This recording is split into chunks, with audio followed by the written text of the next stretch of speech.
You ask Tiger to solve. This deals with linear equations with one unknown. The final result is x equals 68. Let's solve it step by step. Simplify the expression. Group like terms. Simplify the arithmetic.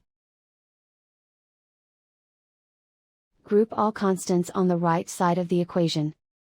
Subtract 44 from both sides. Simplify the arithmetic.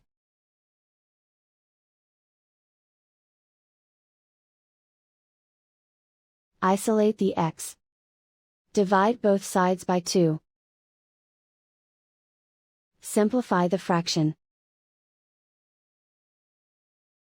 Find the greatest common factor of the numerator and denominator. Factor out and cancel the greatest common factor. And so the final result is x equals 68.